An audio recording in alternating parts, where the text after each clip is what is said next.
Hi people, welcome to another video on the channel, and the season is vastly approaching. It's just a day or two away now, depending on when you are seeing this. We take on Bournemouth on the opening day, and today I'm going to present to you 5 players that I think we should look out for from a Forest perspective going into this season. So sit back, relax and enjoy. But before we do, make sure you slap a like on the video, subscribe if you are new to the channel, and if you never want to miss a video, turn the notifications bell on. It is all completely free and it helps out a lot. And without further ado, let's go. Before we start, feel free to follow the TikTok for cutting edge hilarious videos. So starting off with the first player, it is Ibrahim Sangare. Listen, there's no being around the bush. He was absolutely bang average for the price tag that we paid for him last season. About 35 million quid for 17 appearances and no goal contributions whatsoever.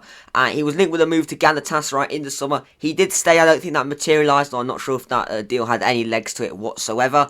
However, he stuck around for pre-season, and in pre-season, listen, I'm not someone who watches every single pre-season game. I've watched bits of the odd one here and there. So I'm going off the bits that I've seen, and also what other people have said, and the numbers, etc. He has performed well from what I've seen and what other people have said as well. And I do really think, based on his pre-season performance and his pre-season numbers, he has definitely put himself within the argument of being the starting central midfielder. We are going to start with a 4-2-3-1. Like that is fairly, yeah. I don't think that's much of a debate. He's definitely really solidified that first slot for the first few games of the season. It's a case of who's going to be the other one next to him. But overall, he's got the ability based on what he's shown at his previous clubs. He was linked with Bayern Munich and he came to us in the end. So he's clearly got the quality from based on his numbers and his performances, what he's done for other clubs. Obviously, the Premier League is a tougher and a much different league. So it's going to be interesting to see with a full season under Nuno and hopefully a full season of progression what he can really do. Because I definitely think he could be a top half Premier League centre midfielder. The next player is a new signing, Nikola Milenkovic. Listen, I believe he's an elite centre-half. He played over 200 games for Fiorentina, did very well for Serbia, and has had numerous caps for Serbia. Listen, he was at Fiorentina since 2017, so he was definitely consistent there if he was there for that period of time, and that was his only professional club. And I think for a lot of last season, we needed a consistent partner to Murillo, because we had Bolly, but once again, Bolly's legs are made of candy floss. He's going to get injured a fair few times. So he's a good player to have as that third choice centre-half who can come in and do a job. If we play with a back three, he could start. He's very much a starting worthy player. However, he's not fit, so he can't really get much consistency. So we need a consistent centre-half partner for Murillo. And if Murillo can continue his form from last season, then, and with Milenkovic, if he adapts to the Premier League well, we've got a very, very good pair of centre-halves there who would have cost us a combined 25 million, and Murillo was linked with Chelsea for about 60-odd million. So you can look at the amount of money that we could have made out of one player compared to how much they both costed. So it's good to have a strong defensive base, you know, not changing it every single week, which is what I think our problem has been over the last 2 years in the Premier League. But yeah, I'm very excited. He's a very tall player. I think he's about 6'3", 6'4", I believe. In the photos, he looks considerably taller than the rest of the players. So it's good. So we can have a threat from set plays as well as defending them more effectively as well, because it has been an Achilles heel for most of our time in the Premier League. We've just looked really crap at defending corners. And hopefully that's something that can change and we can start scoring some as well. So overall, he's probably the sign that I've got the most optimism about. In a sense of, he's probably the most attractive player that we've signed based on, you know, how he did at Fiorentina, how he's done for Serbia as well. And I'm very excited about 12 million quid we paid for him. I do really think he could definitely be our signing of the season. The third player is a bit of a wild card. I've gone with Ryan Yates. Now, he signed a new contract to keep him here till 2028. Especially towards the end of the season, he did play very well. Obviously not in the team as much as he would have liked. Obviously, Cooper's left. Cooper's a big part of his development in our promotion season. He got 10 goals in the Championship, which was very, very good, seeming what his track record was in the Championship at Forest before Cooper came in. He did very, very well, and he was in and out of the team, wasn't really a consistent starter, but especially towards the end of the season, scored a crucial goal against Sheffield United to get his first Premier League goal. He played a key part in our survival towards the end of the season under Nuno.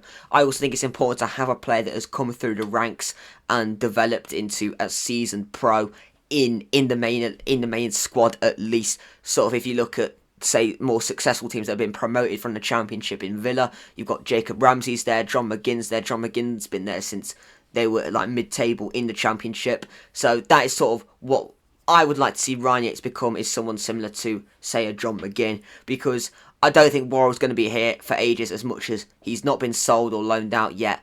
I don't think he's going to be here for ages and ages. I think he's just here for depth at the moment, or just a deal hasn't materialised for him. So I think it's good to have a player that's come through the ranks and has been at the club for a while.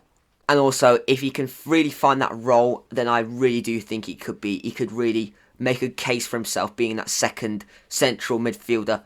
I imagine next to Sangare, based on how Sangare has been playing, and I would really like to see him maintain the armband when he is on the pitch. The fourth player is another new signing as well. I've gone with Elliot Anderson. Now listen, there's no beating around the bush here. He's cost us 15 million quid that we've paid Newcastle. Then that could inevitably rise to about 30 odd million, okay? But as of right now, we have paid Newcastle United 15 million pounds. That has gone from our account to Newcastle's.